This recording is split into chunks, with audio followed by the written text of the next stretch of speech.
Hello and welcome to another video, so let's begin. The drive to the countryside was a bit longer than expected, but the little family of three were enjoying their time together like always. During the drive, Setsuna and Izuku got hungry. Eri fell asleep, but when she woke up she was hungry. Eri, Daddy, I'm hungry. Izuku, hello, hungry, I'm Dad. Both Eri and Setsuna looked at Izuku with an amused stare since he said a lame dad joke. Setsuna, sorry Snow Angel Papa is being a big dummy, but we're going to stop real soon to full our bellies. Do you want to watch a cartoon? Eri, okay mommy. How am I going to watch a cartoon? Setsuna brought out a tablet that had an app to watch cartoons. Eri then enjoyed her brief time to watch cartoons until the car came to a stop. She then looked around and saw they were at a gas station.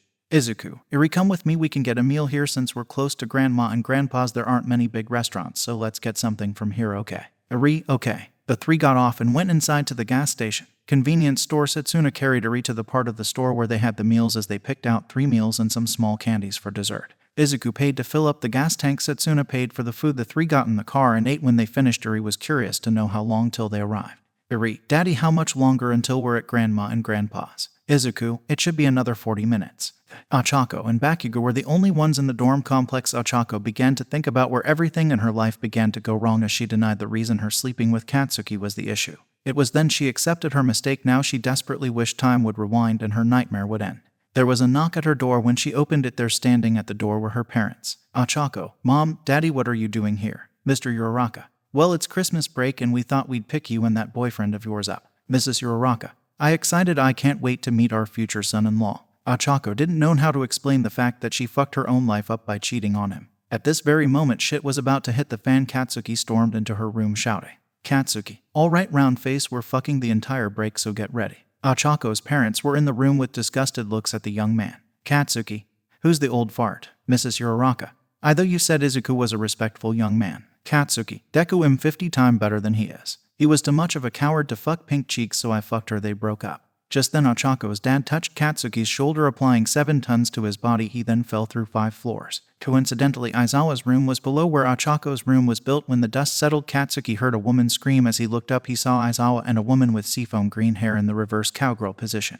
Aizawa stopped banging Emi Fukukato. He then got dressed and kneeled to Katsuki, who shut his eyes as he grabbed him by the back of the shirt and said to him, Aizawa, give me a reason why I shouldn't expel you right now. Then a shout of apology was heard. Sorry, I'll fix the floors. As Aizawa looked up the 5 floors Katsuki went through, he saw Uraraka's parents. Make sure that it's done quickly, sir, shouted Aizawa so that the message could be heard. He then tossed Katsuki out of his room. He wanted to continue the fun time with Emi, but when he got there she was dressed and not in the mood anymore. Upstairs with the Uraraka family, they lectured Ochako about her stupid decision of cheating and that she now had to permanently live with her mistakes. They then started to fix the flooring, which was damaged. Afterwards they left. The little family finished their food and continued to Grandma and Grandpa's house. After 20 minutes, Eri fell asleep. Setsuna looked and saw Eri in the rearview mirror sleeping. She wanted to squeal at the adorableness. Izuku had bought a Rockstar energy drink to keep him up while driving. After the long trip they arrived, Izuku saw his mom and dad's car. After parking the car, Setsuna was waking Eri. Setsuna, Eri baby, wake up. Eri then woke up and asked, what happened, Mommy? Are we at Grandma and Grandpa's? Setsuna nodded yes. Eri unbuckled her seatbelt and got out of the car. Izuku knelt down to Eri to tell her something important. Izuku, Eri honey, I have to let you know Mommy's family knows you're our daughter, but my family doesn't, so stand behind me and when I say Grandma and Grandpa you come out, okay? Eri, okay Daddy. The family of 3 went to the Midoriya family home and knocked. His parents answered the door. Inko, oh Izu, you're here. Hisashi, hey champ, how are you? Izuku, I'm fine. Listen, I know I call you Mom and Dad, but what would you say to being called Grandma and Grandpa? At that moment, Eri stepped in front and greeted Izuku's parents. Hello, my name is Eri Midoriya. There was a silence followed by a high-pitched squeal which attracted everyone inside. Inko shouted, we have a grandbaby. Eri was picked up and snuggled by Inko as she and all her other grandparents gave the little girl all the love she wanted. Izuku and Setsuna saw this and were happy. Eri was smiling wide after getting more love and attention. When Izuku and his little family of 3 arrived, Eri was a big hit in the family as she was cuddled by all of her grandparents. They were practically stuffing her with cookies and sweets. When asked if she wanted more, she shook her head saying no. After having her fill of sweets, she said, Eri, Mommy said if I eat too many sweets they'll rot my teeth and I won't grow properly. Thank you for the sweets. The adults were surprised. Any other child would have said yes to more sweets, but she knew when she ate enough. Through the rest of the night they played games, told Eri family stories, and sat down for a delicious dinner. Eri really enjoyed sitting on Nana and Ko's lap, and she in return loved to cuddle her granddaughter. As everyone was heading to bed and Ko noticed Eri was falling asleep, Izuku was going to take her to bed when she asked, can I sleep with Nana and Grandpa tonight? And Ko looked at Izuku with begging look and he agreed. Izuku, okay Eri, you can sleep with Nana and Grandpa tonight. Eri, yeah. Inko, Kumari, let's take a bath. Izuku, blow dry Ari's hair, it makes her fall asleep faster, okay. Inko, okay, good night you too. Now that Setsuna's family went to their home next door, Izuku and Setsuna locked up and went to the room they would share. Once inside, they laid in bed as the moonlight illuminated the room. Setsuna loved to listen to Izuku's heartbeat. Setsuna, Izuku, yeah, what's up? Setsuna, make love to me, Izu. So you know what's gonna happen. The two lovers quietly made their way to the bathroom and bathed together. Once they were out, they got back to bed and cuddled until falling asleep. It was 11 o'clock and both lovers Izuku and Setsuna slept in late due to their long night of lovemaking, but Izuku felt something poke his cheek, causing him to wake up. As he opened his eye, he saw Eri. Eri, wake up daddy. Izuku, sweetie, what's wrong? Eri, nothing, but grandma told me to wake you and mommy for breakfast. Setsuna began to wake up as she saw Eri. Oh, did our snow angel come to sleep with us? Eri, good morning mommy, grandma says wake up for breakfast. The two wake up and join everyone for breakfast, making light conversation. Nothing eventful happens, but after breakfast, Izuku's grandfather and grandmother wanted to talk in private. Izuku, what's up grandma, grandpa? Akira, Izuku, we're extremely happy you got a wonderful woman with you and a precious daughter. Megumi, I've always dreamed of seeing our first great-grandchild and you blessed us with one. I don't care what anyone says, Eri is a full-blooded Midoriya. Izuku, thanks, I appreciate the kind and words. Akira, now for the most important part, we want you to have these. Izuku couldn't believe it because the rings he was just handed were the same rings his grandparents wore. Izuku couldn't believe it because the rings he was just handed were the same rings his grandparents wore. Izuku, wait, aren't these your rings? I can't take them. Akira, Izuku, we're old, you've brought us plenty of joy through the years. We'd like for these rings to be passed on. Megumi, now it's her turn, we would like for you to carry on this tradition, please. Without them knowing, Eri was looking for Izuku. When she found them, she surprised them a bit. Eri, daddy. Oh, you're with great-grandpa and great-grandma.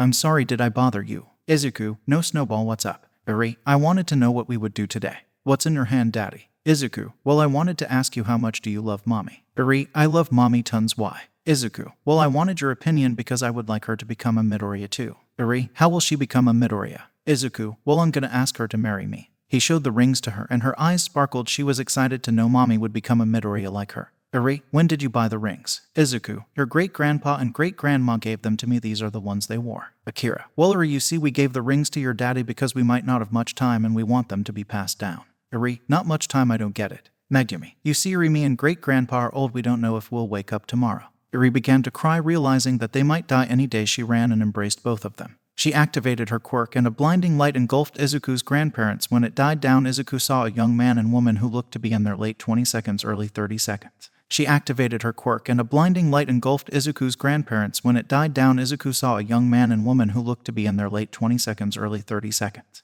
Izuku, grandpa, grandma, is that you? They were both surprised to see each other as they did when they first met. Akira, what happened to us? Eri, I'm sorry, great-grandpa, I didn't want to lose you or great-grandma, so I used my quirk. I'm sorry. Megumi, oh princess, it's thanks to you, we'll be around a lot longer now. Let's do this for your great-grandpa and great-grandma on your mommy's side of the family. When Eri finished using her quirk, Setsuna noticed her grandmother looked like an older version of herself and her grandfather looked the same but younger. She couldn't tell who he reminded her. Afterwards, Eri was exhausted from using her quirk and went to sleep. The family decided to laze around for the day. It was Christmas Day. Everyone was enjoying themselves. Eri was showered with tons of presents which consisted of new clothes, toys, school supplies. She was grateful for what she received. The time came and everything was going quiet. Izuku spoke to Setsuna. Izuku, Setsuna. Setsuna, yeah babe. Izuku, I love you more than anything else in the world. You and Eri mean everything to me. I wasn't sure how my life would have been if you hadn't come into my life. For that I'm eternally grateful, but in front of our family I have to know, will you marry me? As Izuku got down on one knee and showed her the ring, it was the one Izuku's grandmother wore. She turned to her only to receive a nod. Setsuna, yes. Yes, a million times yes. She jumped and latched herself onto Izuku, planting a passionate kiss on his lips. When she let go and broke the kiss, Izuku put the ring on her, which fit perfectly. Setsuna, Eri, look, I'm going to be a Midoriya like you. Eri, our family is complete, Eri said as she ran and embraced her mom, and they were both snuggled by Izuku. Many photos were taken and new family moments were made. When Eri was put to bed, the adults, including Izuku and Setsuna, partook in shots of sake to celebrate the engagement. The night ended without any incident. When holiday break finally ended, Setsuna announced her engagement to Izuku. Many were happy. The school year then progressed like scheduled, except for a war between villains and heroes. Thanks to Titan, many villains learned that the symbol of hope had arrived.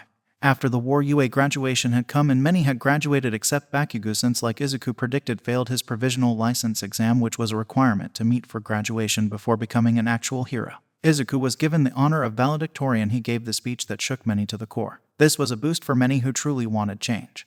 Hello to all of you in attendance, and thank you for attending the graduation ceremony. I'd like to thank every teacher and faculty member who assisted in our growth one way or another, many who inspired our lives to change. I'd like to especially thank All Might, who stood as the symbol of peace for so long. We thank you. Now it's your time to rest, and it's our turn. My goal in life isn't to make tons of money and be famous, but to become the symbol of hope, but to become a voice for the small, quirkless communities who have been forgotten. I will become the voice for the forgotten. Many in the audience clapped and rejoiced as the birth of a new symbol had arrived. As the ceremony proceeded, Izuku and his entire family left as Setsuna held Eri in her arms. Both Izuku and Setsuna were now 28. Eri had turned 18 as the whole Midoriya family saw the day she graduated. She then became a full-fledged hero along with her boyfriend Kota Izumi. The duo had begun to work for a top-notch agency and were known to be the next powerhouse team, just like Titan and Lizardy. The two had a day off and decided to visit Izuku and Setsuna since they took paternity and maternity respectively. Setsuna was carrying twins. She and Izuku were staying at the countryside where they fell in love when a knock at the door came. It was none other than Eri and Kota in their hero gear. Setsuna was carrying twins. She and Izuku were staying at the countryside where they fell in love when a knock at the door came. It was none other than Eri and Kota in their hero gear.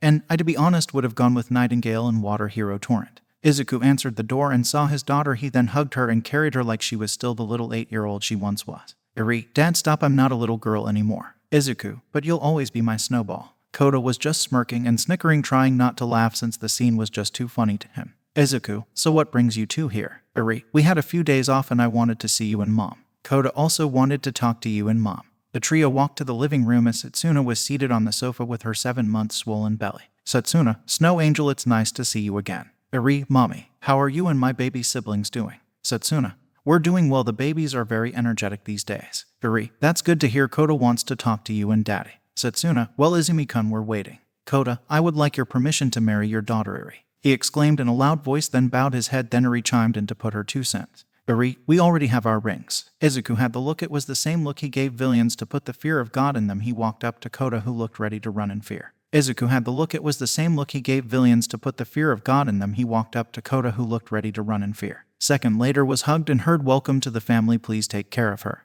Both Izuku and Setsuna were in tears because the little girl they raised was engaged. Izumi, I promise on my life I'll take good care of her. On the day of Izumi and Eri's wedding, in attendance was all former members of WANA, including Uncle Shota and his wife Emi. The only 2 people who weren't invited were Katsuki and Ochako. As for Katsuki and Ochako, they have a rebellious child who wouldn't take any form of instruction or rebuke. Ochako did her best to work as a pro, while Katsuki became a drunk who couldn't accomplish anything. When Ochako tried to send money to her family, it was denied since they were doing well due to the fact Titan, the #1 hero, funded them. She was glad to know Izuku funded them, but was confused why he did it until she was sent an anonymous letter. It read, just because I funded your family doesn't mean I forgive you. I did what you failed to do. Have fun living with the failure. With that, see you next time. Bye bye.